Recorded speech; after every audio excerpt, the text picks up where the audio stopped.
Hey guys, today I'm drawing the newest Disney princess and I'm so excited to share it with you. Yep, I am finally drawing Moana from the movie Moana, and I'm super excited to see this movie. I haven't seen it yet, and I'm like shaking with anticipation of this movie. It just looks so gorgeous, and the ocean, and just everything, and her big curly hair. I just can't wait. Anyway, I am drawing Moana, and this is the second sketch layer. And this illustration was one of those stories where it just wasn't starting out very well, and I really decided to put the time and dedication in it to make it what I wanted it to be. And I really do like the way it turned out in the end. I think the extra time I spent into it really shows at the end, because I think I spent almost, I'm kind of ashamed to say this, 5 hours on this. Yeah, I think I spent 5 hours on this drawing, and it's because I added shading, and I put a lot of time into this that I don't usually put into my art. So I think it turned out very well. And even here with the face, like, it took me a couple tries, but I think I finally got a face that I liked. And maybe your head was too big here. I think I shrink it. Hopefully I do, because I don't remember noticing that in the end. But yeah, and I'm really happy with the way the feet turned out. Feet are something I've struggled with and then done really well and then struggled with again, so I'm really happy with the way the feet turned out in this picture, and you'll see once I get to the line art. Here I'm adding in the oar, and so what I did was I just held shift down to draw a straight line in Photoshop, so I drew it straight up and down and then just rotated it into the spot that I wanted it to be. So in her hands, that just helps with drawing straight lines, because you could also rotate the canvas so that you could draw a straight line in any direction, but I just find it so much easier to just draw it straight up and down and then just rotate it afterwards. Just a personal preference. Here I'm trying to get her hair right. Her hair is so soft and flowy, but when I was drawing it, it just looked heavy and like you wouldn't be able to move your head. And I suppose if someone really had as much hair as it looks like she does, it would be very heavy, but when you animate it, the hair is going to just blow in the wind and be light and fluffy, and you can't really do that with a single illustration, at least not with my current skill set. I can't. Here I am adding the line art in, and I'm really happy with the way the face turned out. I know I already mentioned that, but I think I actually made it look kind of like her, and not just, the same face I always draw every time, so I'm quite happy with that face. And I did have to adjust the eyes around, and when you're creating a likeness, so I'm trying to make it look like Moana, you're gonna probably have to move little features around, because if it's like just a little, like one eye's a little too big or one eye's a little too off-centered, it's not gonna look like the same character. So when it comes to likenesses, you really have to pay attention to all the little details, and I'm not awesome at it, but I'm getting there, I'm getting better, so I can't really complain. Here's another thing that took me forever, was this outfit. There are so many details in this. I think I mentioned this one of those times when I drew Rapunzel, and it's because the Disney princesses have moved from their 2D format to their computer-generated format. And when you do that, you don't have to redraw the character every time, so the outfits have gotten like a gazillion times more complicated, so when someone wants to sit down and draw the outfit, it's going to take 5 hours.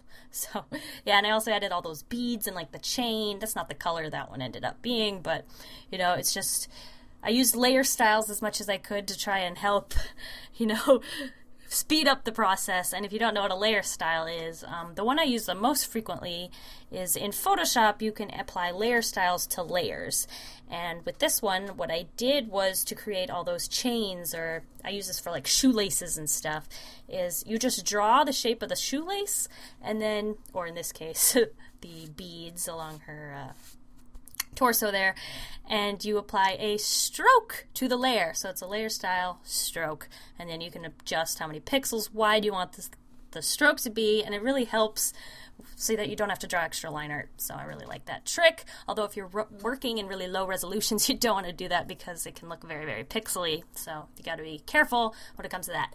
And here's another thing that took me an age. I tried to speed it up by copying and pasting, but is this, I don't know what you'd call it. It's sort of her skirt, but I'm not sure if that part's considered a skirt. It's very embroidered and has lots of patterns in it. And there's that foot. I really like. Look at it. Oh my gosh, it's so perfect. And this foot didn't turn out as good, but I'm not going to complain. Yeah, so that skirt's just very complicated and took me forever to draw. Here I'm adding in the oar. I didn't use the shift stroke to create a straight line for the oar this time, because I do want it to look a little bit softer, and sometimes when you use a stroke to create the, hold shift and draw the straight line, it can look, a little... It's not going to look organic. So once I have it in the shape I want, I just use the guideline of the oar to create the stroke now, so that I can just sort of trace it a little bit, and it works pretty well, and it looks a lot more organic, which is what I want, especially when it comes to a wood oar that someone probably carved and didn't have a machine. I think it's just going to turn out a whole lot better. Here I am struggling with the skin tone. It just looks way too red right now, and I hope I fix that. But sometimes when you're doing skin tones, it is good to color in the rest of the picture so you can see how it looks with the other colors used in the illustration. So that's one reason it probably looks very, very red right now. And I probably do adjust it at the end, but I really don't remember, so don't hold me on that one. Here I am trying to shade her face to make it look very soft and princessy, I guess. And trying to make it not look chunky, because sometimes when I shade, at least, it'll look like the face has like hard edges, and like it's really good to soften it all out. It just looks a lot more soft and squishy, like you want to touch it or kiss it. So I think it turned out a lot better. And another thing I really focused on with this picture, although it's not really what's happening right now, is that I really tried to make her look like Moana, like the body shape of Moana. She's not this tall, skinny Aurora, and she's not the well-endowed Pocahontas. I really, really like her. She just looks like someone you'd see, and reminds me a little bit of my own body, and it's just, it's cool to see something that, reminds you of you and a Disney princess, so can't complain there. I love her. She just looks so fun. I can't wait to see this movie. Here I am coloring in her top, adding some shading and everything. I struggled with coloring that bottom bead because it was really hard to find any good references of it, at least at the time I was drawing this picture.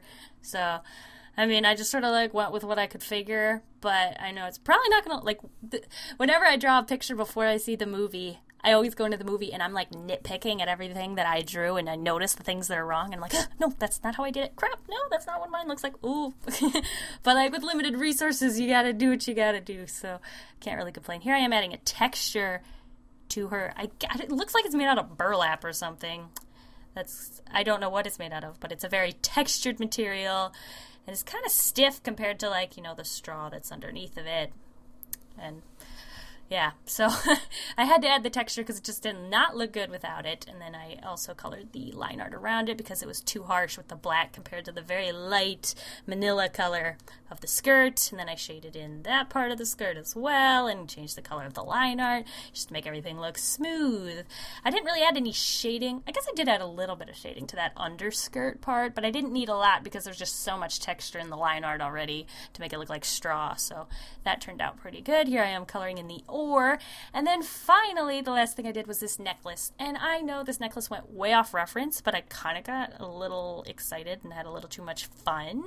I really like the way the beads, the pearls and the twine looked. That ended up looking really, really good. But it's this part around the blue jewel that I just was just having too much fun, and I made it look like not a dinosaur egg, like a dragon egg, and I don't know why, so don't blame me, but I'm just having fun. Anyway, this is my finished illustration of Moana. Let me know if you're planning on seeing the movie, or if you have seen it and you really, really liked it, because I hope it's good.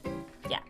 I could use some more musicals to sing, Anyway, thank you guys for watching. I'll see you guys all next week, and I hope you have a very delicious evening full of waffles. Bye!